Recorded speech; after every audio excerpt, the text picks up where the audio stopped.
স্বাধীনতার পর এ পর্যন্ত কয়েকজন রাষ্ট্রপতি ২৬ জনের দণ্ড মওকুফ করেন, যার মধ্যে বর্তমান রাষ্ট্রপতি ২২ জনের দণ্ডাদেশ মওকুফ করেছেন।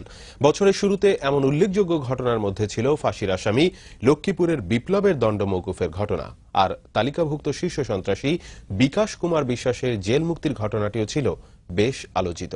বাকিটা জানাচ্ছেন এম বাদশা। চলতি বছরের ৮ই ফেব্রুয়ারি লক্ষ্মীপুরের বিএনপি কর্মী কামাল ও শিবির কর্মী মহসিন হত্যা মামলায় যাবজ্জীবন দণ্ডপ্রাপ্ত আসামি বিপ্লবের সাজা কমিয়ে ১০ বছর করেন রাষ্ট্রপতি মোহাম্মদ জিল্লুর রহমান। আসামি বিপ্লব পৌর মেয়র ও স্থানীয় আওয়ামী লীগ নেতা আবু তাহেরের ছেলে। এর আগে অ্যাডভোকেট নুরুল ইসলাম হত্যা মামলায় তার ফাঁসির দণ্ড মওকুফ করেন রাষ্ট্রপতি। এদিকে ডজন খানেক মামলার আসামি শীর্ষ সন্ত্রাসী বিকাশ কুমার বিশ্বাস দীর্ঘ ১৫ বছর জেলে থাকলেও ১৪ ডিসেম্বর মুক্তি পায় সে। শুরুতে খিলগাঁও এলাকায় সন্ত্রাসী কার্যকলাপ চালালেও পরে আপন ভাই শীর্ষ সন্ত্রাসী প্রকাশের সঙ্গে মিরপুরে আস্তানা গাড়ে।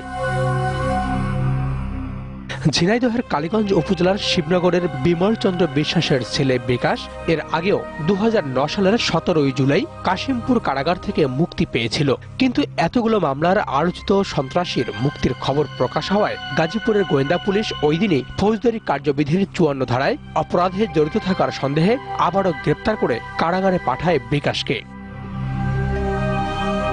কিন্তু ১৩ ডিসেম্বর ঢাকার বিশেষ জজ আদালত থেকে জামিন পায় সে। তবে দণ্ডপ্রাপ্ত ও চিহ্নিত সন্ত্রাসীদের এভাবে সাজা মওকুফের ঘটনায় উদ্বিগ্ন বিশ্লেষকরা। সাজা মওকুফের সংস্কৃতি হচ্ছে এটা দায় মুক্তির সংস্কৃতিরই অংশ। ভিকটিম ফ্যামিলিগুলো তো প্রধানত বিচারহীনতায় ভোগে। যেইটুকু বিচার হয় সেই বিচারের পর যদি অপরাধীর শাস্তি হয় এবং সেই শাস্তিকে যদি রাজনৈতিক বিবেচনায় মওকুফ করে দেওয়া হয়, তাহলে কিন্তু এই ফ্যামিলিগুলো ভিকটিম ফ্যামিলিগুলো কিন্তু দ্বিতীয়বার ভিকটিমাইজড হচ্ছে। এভাবে রাজনৈতিক বিবেচনা আর প্রভাব প্রতিপত্তির জোরে মামলা প্রত্যাহার, দণ্ড মওকুফ কিংবা শীর্ষ সন্ত্রাসীদের জামিনে মুক্তির বিষয়গুলো বিচার বিভাগের প্রতি সাধারণ মানুষের আস্থাহীনতা তৈরি করবে কিনা সেই প্রশ্নই এখন জনমনে। এম বাদশা, দিগন্ত টেলিভিশন, ঢাকা।